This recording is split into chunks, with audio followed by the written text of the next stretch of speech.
quite a lot of the time when we are looking at career development, there's a lot of frustrations that come up because people will say things like, well, I've done all this and I've done all that.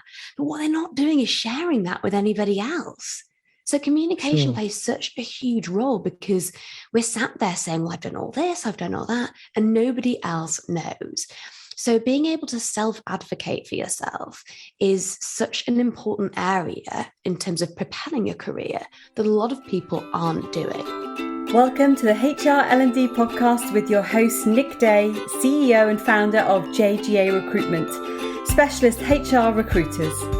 Tuning into the HR L&D Podcast will help you to discover strategic growth concepts, leadership development strategies, and the values and behaviours that drive organisational change and success. Together, let's empower our workforces, diversify our thinking, and achieve significant HR success.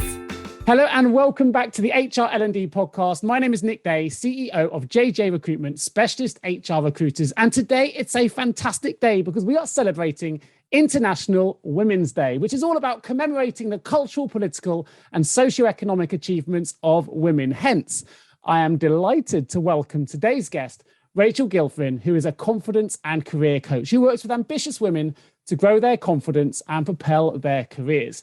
Now, believe it or not, International Women's Day has been observed since 1911, and the day marks a celebration of women, encouraging people to come together and campaign for gender equality. Last year, the UN theme for the International Women's Day was Women in Leadership, Achieving an Equal Future in a COVID-19 World.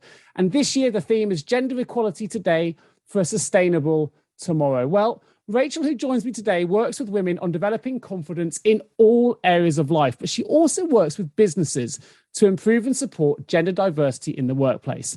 Now, you may or may not be aware, but recent data published on only February 22nd of this year shows now that nearly 40% of UK FTSE 100 board positions are now held by women, compared to just 12.5% just 10 years ago. Rachel is helping the UK to continue this trend. In fact, she's developed a corporate group coaching program specifically designed for women to grow in confidence, to help them feel empowered to proactively co-create their career path with the organizations they work for. She's going to tell us all about her 3 key pillars for success that inspire and shape her work: mindset, confidence, and communication skills. So without further ado, welcome Rachel Gilfrin to the HR L&D Podcast. How are you feeling today? I'm great. Thanks so much for that fantastic introduction, Nick. I'm so pleased to be here. Super stoked to have you on the podcast today on such a fantastic day of celebration. Before we jump into International Women's Day, though, I'm just going to ask you the first question that I ask all my guests on the show. What do the words human resources mean to you? Well, I think human resources, everybody that makes up an organization, is human, and they have all sorts of different areas within their life that they need support and development with. And so the human resources department is just so fundamental in keeping that machine whirring, keeping, everyone ticking around in the way that they should be and really maximizing their potential.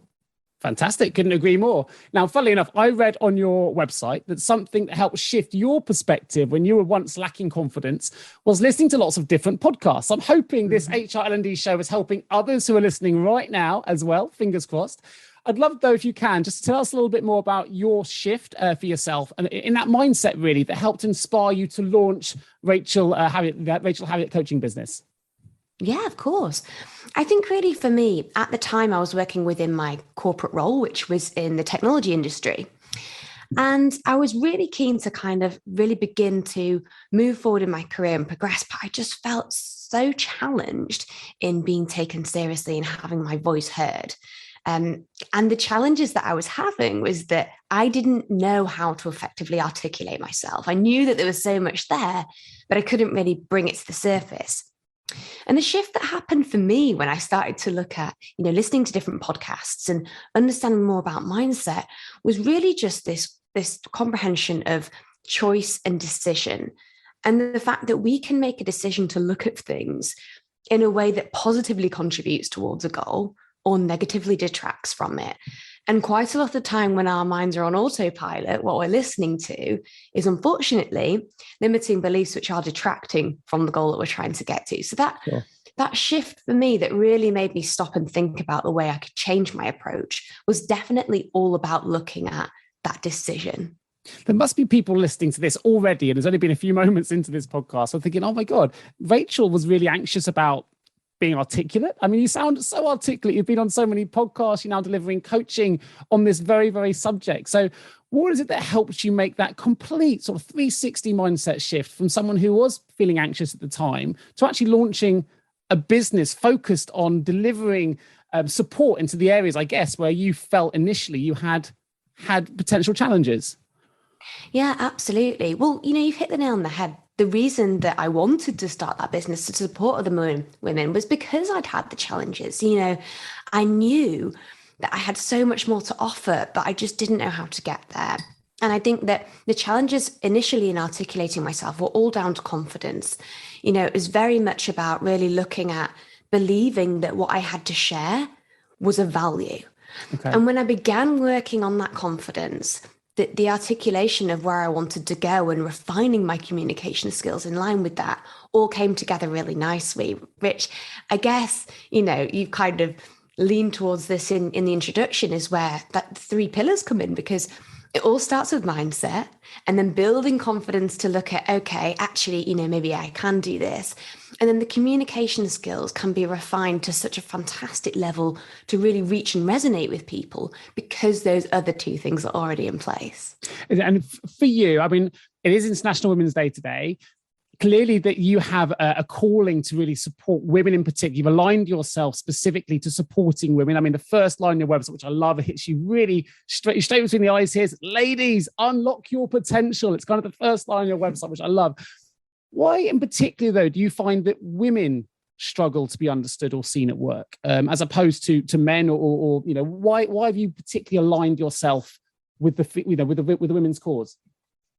Yeah, good question. Well, for me in the technology industry, it was very male dominated. I was, the only woman in the team when I first joined. Okay. And I think that what I learned throughout that process was that in order for me to become successful, I needed to turn up my masculine characteristics to try and fit in with that environment, rather than actually embracing some of my feminine characteristics that came more naturally to me. And what I found over the years and the work that I do now is that, particularly women are subjected to a lot of different behaviors, unwelcome behaviors. And some of these common workplace challenges that we have are things like, less access to high profile jobs, lack of senior sponsorship. So if we don't see anybody who is also a woman who has progressed, we just don't believe that's possible for us. There's a lot of things that happen in workplaces, unfortunately, still, such as microaggression and microaggressive behavior. And I kind of started to have a look at all these different experiences that women collectively were sharing with me that they were having. And I thought to myself, all of these things, it's sort of behaved as conditioning over the years. And when it comes down to it, they're just chipping away slowly at our confidence so that when a new role does come up, we don't have the confidence to put ourselves forward as women because there's all this conditioning about what is actually possible for us. So I think that particularly almost acknowledging and validating the challenges that women have is almost like a bit of a sigh of relief for them, because I think actually, yes, we have been through that.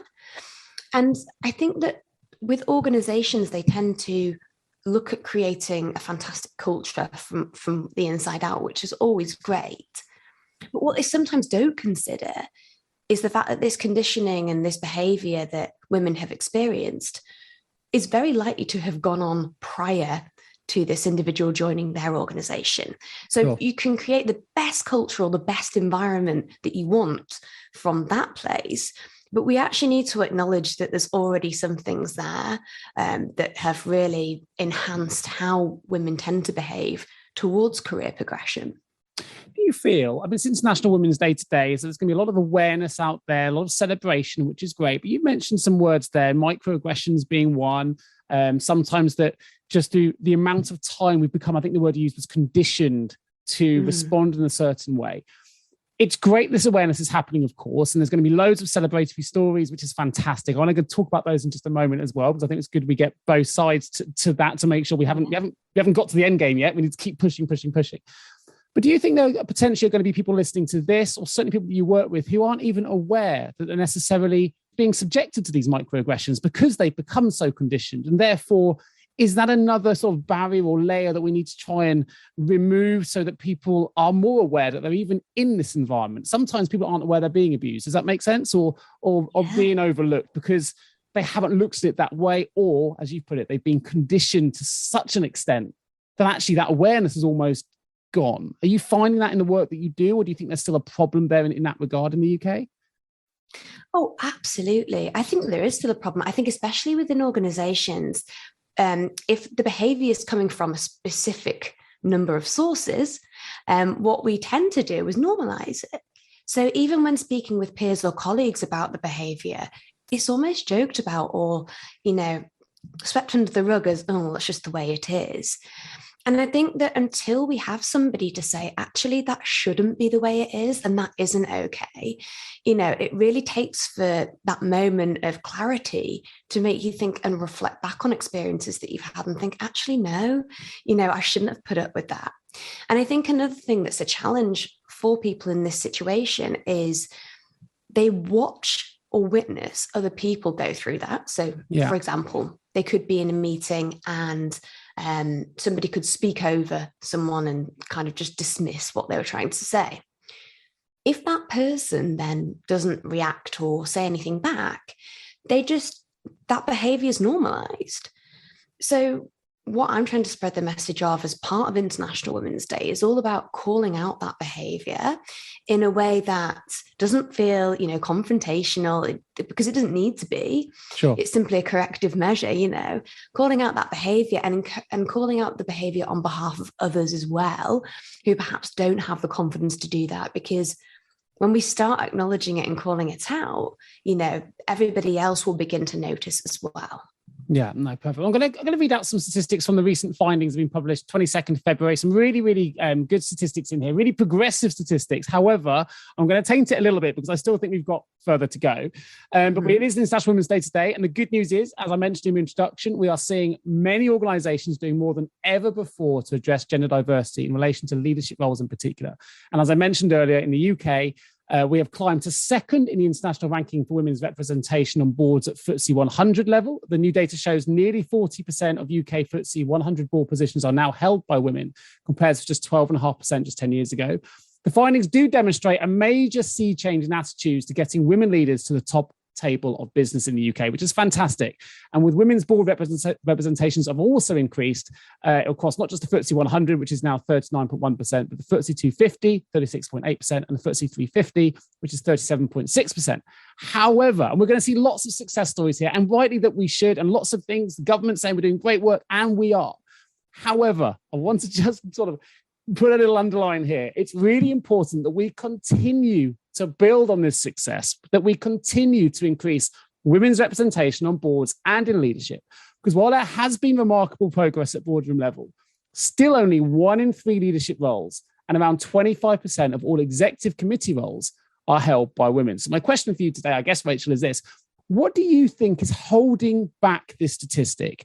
And what more can businesses do to really help improve some of these representative numbers? It's an interesting one because quite a lot of the time, the sort of reasons that organizations tend to cite about why the balance isn't different is because, some of the reasons could be we just don't have that many applicants, from women, or, we don't find that there's that much interest in them moving ahead.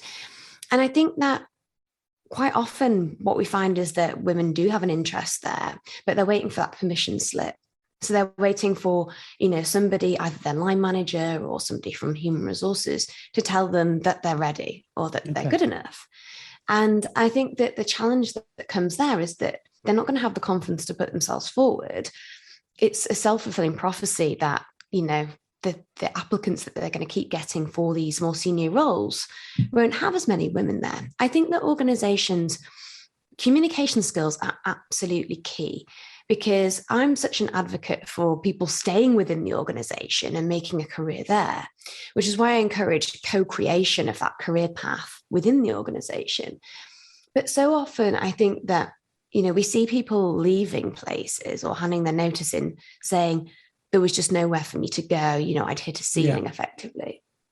But then the organizations have a totally different view of that. They say in the exit interview, oh, you could have done this, we had that available. But are they actually sitting down with people and, showing them the opportunity that's there? And not only that, are they showing them opportunity that's in a linear career path rather than showing opportunities from different departments that could also be suited? And I think that is one challenge that certainly I experienced. It was only other roles that were kind of directly above. So it would be, perhaps my boss's job or his boss's job was the only way that you thought that you could progress. So I think definitely communication skills within organizations about how they can make sure that the platform is there for everybody to apply, is really, really important. I mean, obviously, I couldn't agree more with what you've just mentioned. And obviously, this isn't going to happen overnight. It's great to see that there is a sea change and things are improving. Do you feel, though, that because if you use that 25% number to begin with, if 75% of those boards are still predominantly male, then it's still predominantly males making those decisions. So maybe we all do communicate differently. But is there a communication issue there between the male boards trying to improve representation potentially or overlooking, or is it more that the women who are underrepresented at the minute aren't communicating enough to say they want to progress? Is it a little bit of both? What more can be done now? If we were to fast forward 10 years on from now, and we've gone from 12.5% to 39.1%, where would you like to see things sat? And what can we do to try and bridge that communication gap? I think it's a matter of prioritization. So many organizations say, this is where we'd like to be. But if you look at that goal in this, let's say there's a to-do list, for that organization, unfortunately, a lot of the more commercial decisions will fall a lot higher up on that list than something like a diverse board. So one of the things that I learned from a Gartner briefing that I recently attended was all about really making some of these diversity goals sort of part of people's KPIs. So if you are a leader, if you are on the board, really looking at, how you can make part of their role as important as some of the other KPIs, to look at really helping, is it people mentoring people within a business to help them to get those additional skills that they need to even sit in an interview, helping them to look at what other knowledge or skills that they could need to put themselves in that position. Is it, being able to go out there and conduct sessions on, educating them about the benefits of a diverse board? So I think that really making it a priority that's actually linked to remuneration package, because by doing that, I think people's perspectives would shift quite dramatically. Yeah, no, you probably are. Obviously, you're a big fan of mentoring. It's part of what you do in your coaching business. You've got a lot of experience in supporting and helping ambitious women, as you mentioned earlier, to reach their potential. And you've highlighted a few times in your website and in your research and things that I've read that actually confidence is often the thing that's holding people back. Confidence is often very low, but you have a process that you've developed that really helps unlock potential to help overcome some of these anxieties. You mentioned your pillars earlier on as well. Can you talk us a little bit more about your process, what those 3 pillars are, which I know it's mindset, confidence, and communication, but bringing those to life are really helping. You've worked with some fantastic leaders to I guess, positively build and improve the leadership roles for women and the opportunities they have before them. Yeah, I think a lot of it comes down to perspective. So one of the things that I like to talk about with people is viewing situations that they've been in and looking at what their interpretation of that has been, and then just offering alternative perspectives towards that. Because I think that for the mindset element, it's really important for people to get clear on that self-reflection process. So what it is exactly that today they believe. And really, the reason behind that is because, of course, what they've believed in the past is what has got them to where they are today. But if they can begin to shift that perspective and that mindset to look at, okay, well, potentially this could be available for me, each contribution towards that mindset every day will get them closer to that goal.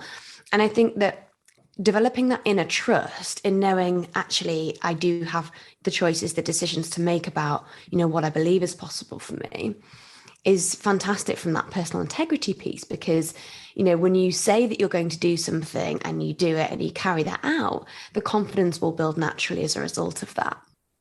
Interesting. So how does your process start then? Would you begin with mindset? Do you begin with, historical barriers that are holding people back? Because I know you've got it as a sort of 3 key stage process. And you mentioned earlier yourself that one of your, I guess, inhibiting beliefs was around your ability to articulate, which obviously you've clearly overcome, well, in my view anyway. What would be your process for helping someone who was feeling anxious, was lacking confidence, but actually did have the ambition to get to the top? Yeah. Well, in my 6-week program, we always start with the mindset module, which really looks into, firstly, what is mindset, and then looks at limiting beliefs. Really, it's all about educating the group that limiting beliefs are something that everybody experiences in one shape, form, or another. So first of all, just normalizing that actually some of those thoughts that we have, such as, I'm not good enough, what if I say something stupid? I'm not good enough to go for that promotion. And we help people to acknowledge and normalize the fact that everybody has these thoughts, whether, you're an intern in a brand new role all the way through to the CEO. These thoughts do still come up, but it's all about how we recognize and reframe these. So I help people with a reframing formula that helps them to look at that situation in a more positive way. So they can really begin to look at, how can I reframe this so that it contributes towards my goal rather than detracts from it? And then once we've really had that self-reflection process and looked at what's been holding us back so far, we look at gently stretching that comfort zone to build confidence bit by bit. Now, this can start with anything that's not necessarily linked towards career progression, but just any small steps that you can begin to implement to stretch that comfort zone. And the formula that I always give as part of that confidence process is looking at what exactly it is that you're afraid of happening, and then building a plan for every scenario that you're scared of. Because, of course, our minds are wired to fear or avoid uncertainty. Yeah. What we do within that process is we remove the uncertainty. We make a plan for all of these catastrophes that we're imagining are going to happen if we do leave our comfort zone.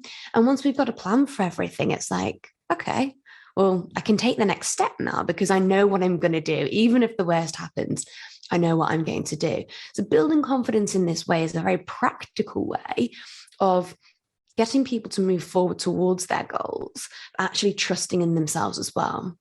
No, that makes sense. And I know that the mindset always, or the human mind always wants to take us to the worst case scenario, doesn't it? And actually it's rarely as bad as we think it's going to be, but we create these imaginations in our head and our day-to-day conversations in our mind that things might not always work out, and it makes us anxious. Interesting, again, finding out about your background, Rachel. I know that you had a mentor, you had some coaching yourself that led you to where you are. I'm a big believer in mentorship. Funnily enough, and also role models. So my model is my mum, is a great female to mention here on International Women's Day. But also for those that have heard my podcast in the past or read my articles, one of my biggest inspirations for me is Chrissy Wellington, who is, for those not familiar, is an Ironman triathlete. She is phenomenal. Wrote one of my favorite all-time books called Life Without Limits, which I recommend anyone should read, female, male, or anyone else. You've got to read this book. It's fantastic. But what role do you think mentors can have in helping people to reach their potential? It doesn't necessarily have to be a direct coach, which I know both you and I have had and we utilize, but maybe even external role models that are inspirations to us. What roles do you think they can play in helping someone to unlock their potential? A huge role. I mean, I have hundreds of mentors in the way that obviously we've had direct mentoring, as you mentioned, but even people, who podcasts I listen to, I'm learning so much from people every day. And I think, first of all, they almost collapse that invisible gap between where someone's got to and where you think you are. So it's almost showing the process, which is what these mentors are doing. They're sharing the process for how they've overcome certain things. It really makes you feel as though actually it's a lot more achievable for me. And it gives you that place to start and really consider another way of going about it. And I think that there's so much inspiration to be gleaned from that mentor relationship, because you're looking upon that person as somebody who you really respect usually, and have a lot of time for. So during that time, you're almost giving yourself an hour or whatever, however long, that either session is or podcast, whatever, you're giving yourself time to invest in your own sort of mindset and progression. Yeah. Whereas when you're not working with a mentor and you're kind of going through the motions on autopilot, you don't zoom out of the everyday. Whereas working with a mentor gives you that time to really think about things differently outside of the day-to-day hustle and bustle of everything that's kind of getting you down or getting in the way of where you want to be. It's like that look up moment, isn't it? I know there's a whole movement about this, but looking up, we spend so much time looking down and focus on day to day that sometimes we can forget what's right in front of us, or take the time to, especially for the leaders listening to this, take that strategic time to really understand where you want to go and why you want to get there and what your motivations, what your why is, I guess. So it's really important that we do that. Now, I know that often, as well as having a lot of experience in helping ambitious women and going through your 3 pillars, been very, very successful. You've also got a corporate program, which is helping women deal with commonplace workplace challenges. What are some of the common workplace challenges that you are seeing in the workplace, and what are the kind of things can we do to help overcome some of those challenges? Yeah, it's very much around being able to, the main thing that women come to me and say that they really struggle with is speaking up, being able to speak up and share their ideas in an environment where they feel like they're going to be valued. Now, of course, mindset has a lot to do with whether something's valued or not. And the likelihood is in a lot of situations, we feel as though it may not be valued, but that's a confidence thing. So very much, in terms of common workplace challenges, it's about changing that external perception that somebody else may have of you to show that actually, you do have all the skills and experience and everything to move yourself forward. And I think that, quite a lot of the time when we are looking at career development, there's a lot of frustrations that come up because people will say things like, well, I've done all this and I've done all that, but what they're not doing is sharing that with anybody else. So communication plays such a huge role because we're sat there saying, well, I've done all this, I've done all that, and nobody else knows. So being able to self-advocate for yourself is such an important area in terms of propelling a career that a lot of people aren't doing. So one of the things that I always get people to do who are going through the 6-week program is, sounds like a basic thing to do, but learn how to write an elevator pitch. So for any listeners who maybe aren't familiar with this term, it's very much an introduction that really talks about the benefits of you, what you're doing, and why you're doing that, and what value you can bring to it. And I usually use the example of, when somebody new starts in the office and they get shown around and you sort of swivel around on your chair and say, hi, I'm Rachel, work in marketing, and it's great. And everybody does the same thing. And we never take this opportunity to say, I'm really passionate about this. I love doing this. And this is the reason why I'm great at my role. So what I want everybody to be able to do is to be able to really pull out all the reasons why they do what they do and they love it, and the reasons why they're great at their role. And by practicing introducing themselves in this way, it means that they're almost reaffirming that message to themselves daily, but also changing that perception around them and showing that actually they can begin to speak up and move forward in that way. Have you ever asked yourself, how can any recruiter understand my HR recruitment challenges? Please don't give up on your hiring challenges just yet. Here at JGA HR Recruitment, we appreciate the difficulties associated with attracting, recruiting and retaining top human resources talent. We also understand just how costly a poor hire can be. JGA HR Recruitment would like to partner with you to help you overcome your hiring challenges. Contact us today on 01727 800 377 or visit jgarecruitment.com to find out more. No, I think it's a great idea, and it can help you in all facets of life as well, right? Not just in the workplace. And I guess a lot of it comes from having the confidence to show that passion. People have the passion, but as you say, are sometimes afraid to show it or to deliver it for fear of how it's going to be received or seen. But actually, I think if you do anything with passion, it's usually perceived and received well. Because people see you're passionate about something and you care about something, it automatically changes their mindset to go, well, whether I agree or disagree, I'm not really going to get involved in this because I'm just going to support it because clearly they're more passionate about this than potentially I am, or let's just support it. So I think it's really, really good advice. What would you like to see more organizations do, though, when it comes to creating an environment where women can feel empowered? You mentioned about co-pathing, if you like, to help their career path. So there are other things that you would say now, if there are leaders listening to this, which hopefully there are, who are managing big teams, what can they do to really support women to help them feel more empowered? Well, I think there's a few things. We kind of touched on the conditioning element earlier, and about how, we can't assume that because the environment that people are in now is positive, is safe, is supportive, that means that, that's translating and that's something that is helping women to feel empowered. So I think really showing that you understand that people will have had other conditioning, they will have had other experiences in their lives, and communicating the fact that, that isn't something that's going to be replicated throughout. Another thing on conditioning, which I think that a lot of organizations don't necessarily consider, is conditioning from other parties within the organization. So, for example, if you've got somebody coming into the team who's worked for an organization previously where perhaps the only women in their team have been sort of in admin roles and they're in, client-facing roles, for example, the cultures that person may have absorbed from that place is very much around, passing work on and putting women into that position of supporting them rather than everybody supporting each other equally. So I think constantly when you are onboarding people, making sure that culture and the way that you are operating is made very, very abundantly clear from the first kind of week of them starting, really.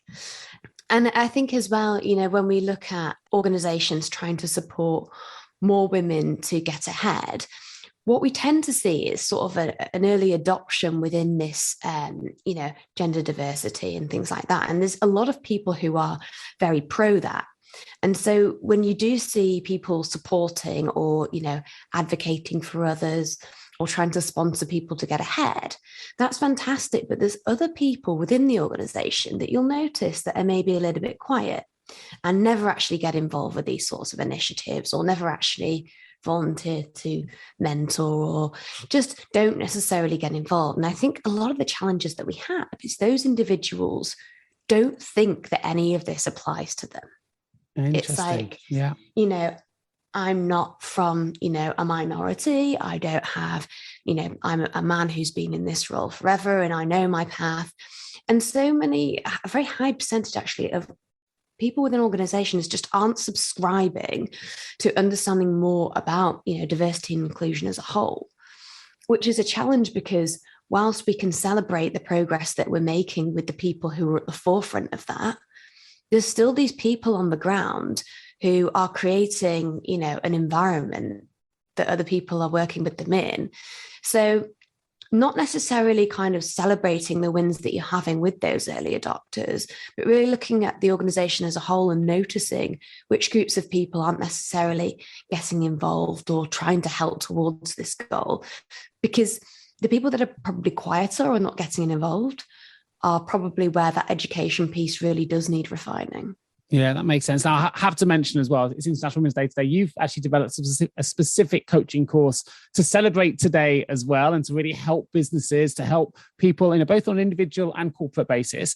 Can you tell us a little bit more about your specific coaching courses that you're offering now that really do help celebrate the role that women are having in business in particular and getting to the top, but also helping those that you've mentioned there that might be a little bit quieter, they have a voice, they're just a little bit afraid to find it. So some of the work you're doing specifically to support International Women's Day.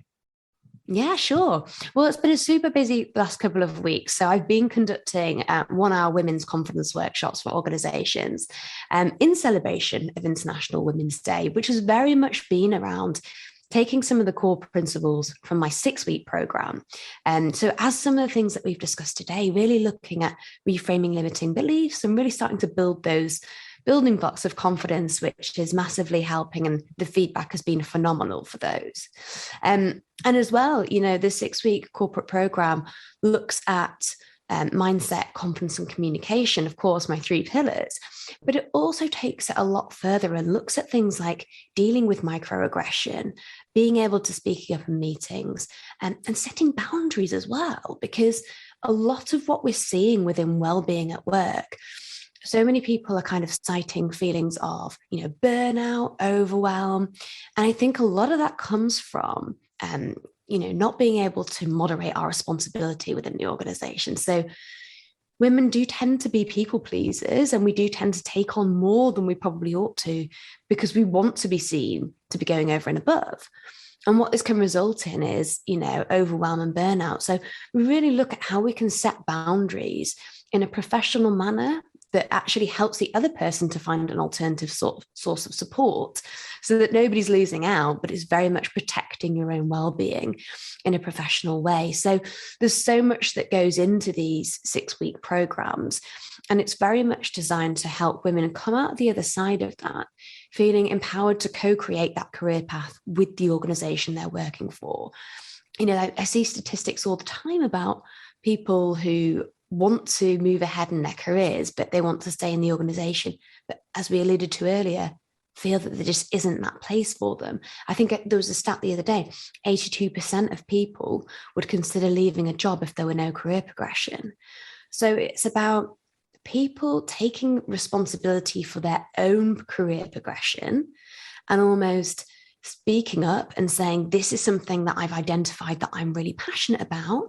How could we look to work this into what I'm doing now, or potentially look at something else in the future? So keeping people in the organization so that they can grow with them is something that I'm passionate about as well. So there's all sorts going on. Amazing. Well, again, that links to that communication. Interestingly, I don't want to make it about his and her thing here, but something resonated with what you just mentioned, which is, you said women sometimes like to be people pleasers and eventually can get to burnout. And you've talked about within your 3 pillars, communication being a big area here. So I'm going to take this right down to just my own example without making a generalist statement, but I have a feeling there'll be people listening to this saying, yes, this is true. So with me and my wife as an example, we're very much a team. I like to believe we're very much a team in what we do. But there's certainly a communication area here. But if I do something, I'm much more open about telling her that I've done it. And she will often do the same thing and not mention it because it's just what she does. To take that, I could use a very stereotypical version of events. So there's a chore in the house, hoovering, whatever it is. If I've done it, I will tend to go, just so you know, I've done this. She'll have done it, not tell me. She'll just expect me to notice it's done, maybe, but she won't actually highlight the fact. And there's certainly for me, there's a bit of a celebration that it's been done, because I like to tick it off my to-do list and whatever. To magnify that example in a different way here, do you feel that, only because of what you just mentioned, it may resonate with me, that within that communication thing here, that men typically are more open about just telling everyone the achievements they've done and what they've done? And you mentioned the people pleasing word, which came from you, saying, well, as women do the same work and they work just as, that's not in question. It's just they're less vocal about celebrating the fact that they've done it or making it less visible within a business so it can be overlooked. I don't know if this is a problem or not. I'd love to hear your view, but it resonated with me in my own setup here, because my wife barely ever tells me what she does because she feels she doesn't need to, and I can see that it's been done. And even though I know that, I still tell her anyway when I've done the same thing. Does that make sense? Yeah, it's so true. It's a really good analogy, actually. And to kind of further that analogy, let's say we're talking about doing the hoovering or whatever, you'll be saying, I've done this and that's great. Your wife maybe may not say anything, but then over time, she's going to be doing different chores every day, building on that, doing more and more and more. And then one day she's going to turn around and say, do you know how much I do in this house? And become frustrated because you haven't noticed. And it's similar in the workplace. We take on more and more and more and go out of our way to try and further our own development. And we don't tell anyone, but then we become frustrated because nobody knows. And it's all about that self-advocacy, really being able to say, actually, I'm really pleased that I've done this. Here's examples where I've evidenced this, that, and the other. And without it feeling as though you're boasting, because I get that a lot. Women say, I don't want to come across as arrogant. Confidence is something that is, it can come across as arrogancy. And it's not about that. It's about stating the facts in a way that can help you to get towards your goal and make sure that you are known for doing that. And you're so right, typically, men can be more vocal about their achievements, which puts them in the running for that next roll up. So being able to self-advocate in a way that aligns with your own values as a woman is something that I'm really keen to teach in my programs, because it has to feel good to you. I can give you a script and say, say this, but it's not going to come across in what you actually want to say because you'll feel uncomfortable. So it's about picking different ways of phrasing things or using different structures or tone of voice or pace of speech or whatever in that communication skills element to be able to say something that does the job in terms of telling everyone what you've done, but feels good to you. Yeah, I think that makes great sense. I feel bad because I used a chores, which is a really bad stereotypical example, but it's real in my household. I think another one would be my wife has recently published for the work that she does in a publication. Yeah, I did all the promotion. She was like, no, it'll happen organically. And I'm like, no, it won't. People won't see this unless you promote it. I end up doing all the promotion for her because I'm so proud.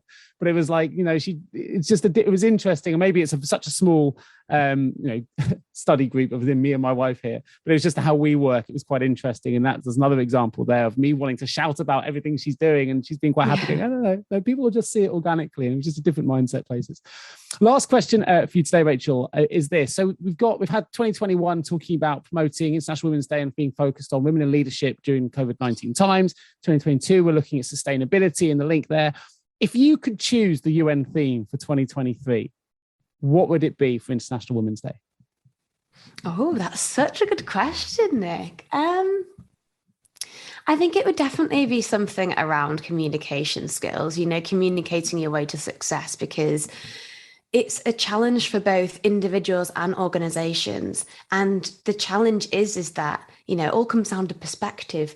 We all think that we're doing things a certain way, that other people receive that in a different way. And one thing that we can't ever account for is someone's interpretation of what we've shared.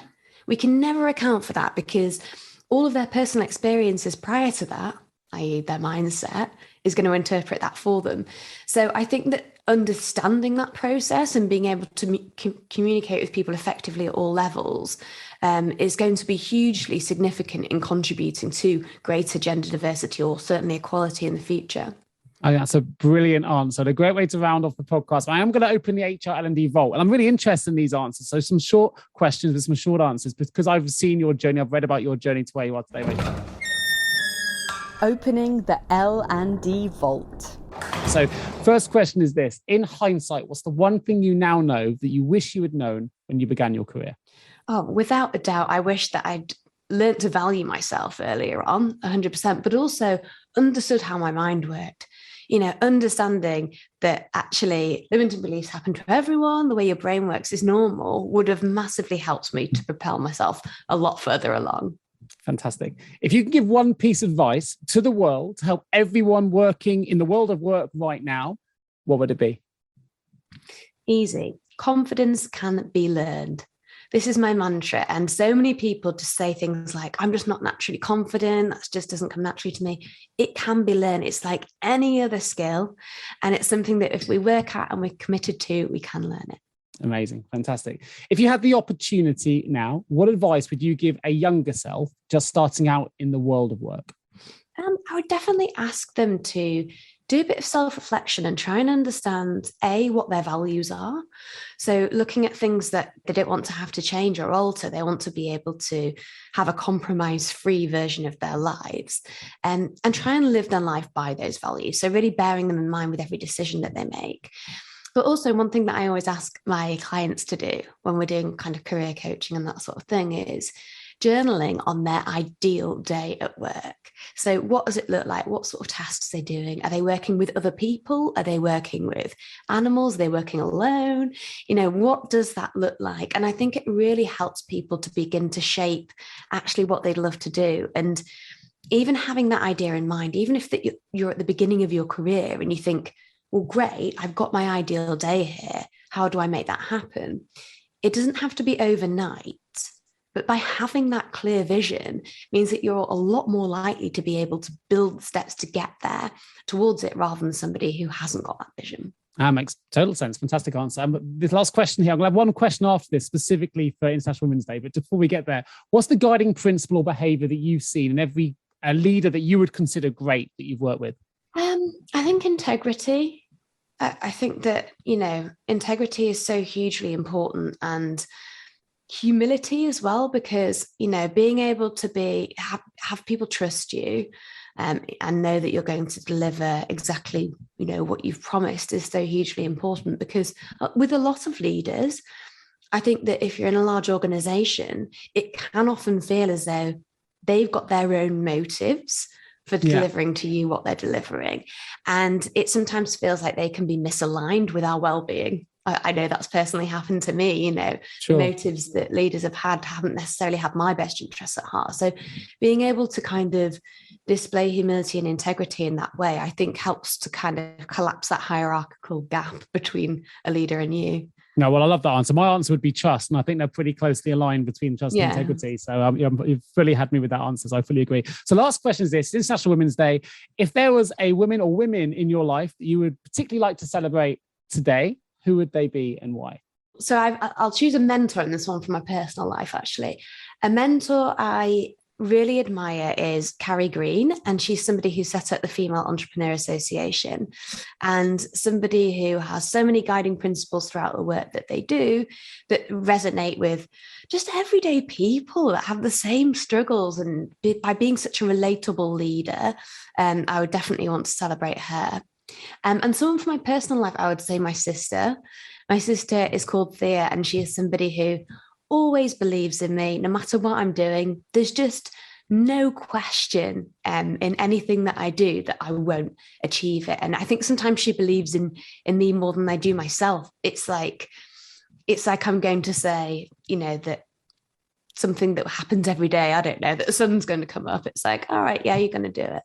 And so I would massively celebrate her and encourage her to believe in herself in the same way as well.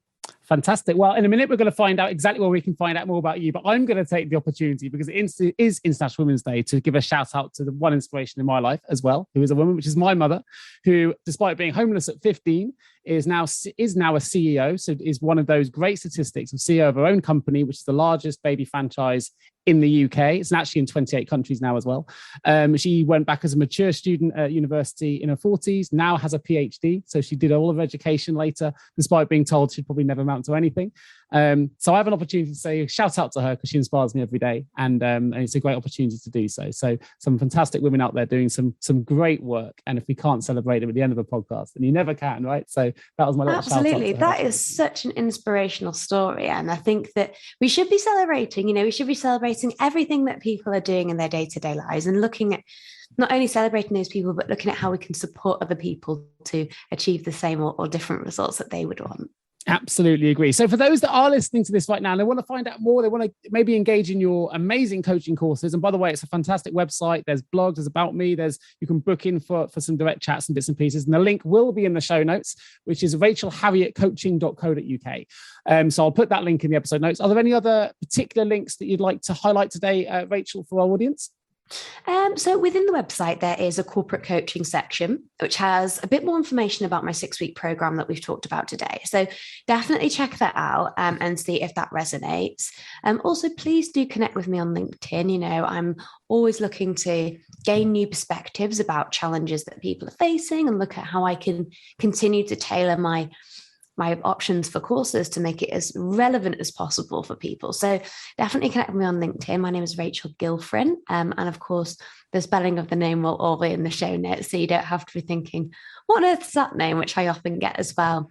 So that's great. And finally, as well, I do have a podcast myself, which is called the Achieve With Me podcast. And that's very much aimed towards women who are career focused and want to build their confidence and communication skills. So lots of exciting topics covered there. Amazing. Fantastic. Well, I'll make sure all of those links are in the show notes. If you are listening to this now and you want to find out or link in directly with Rachel, go to the show notes. You can link in directly. I'll also include your Instagram handle as well there, Rachel, for those that want to follow you on Instagram. And of course, if you're an HR or L&D leader listening to this podcast, you need support with an HR or L&D related vacancy, do give myself or any of my amazing team a call. You can access us at jgarecruitment.com. Just leaves me to say, I hope you're all celebrating a wonderful International Women's Day today. Please make sure you let all the women in your life know that you want to celebrate their successes and what they've done for you if they've inspired you in any way.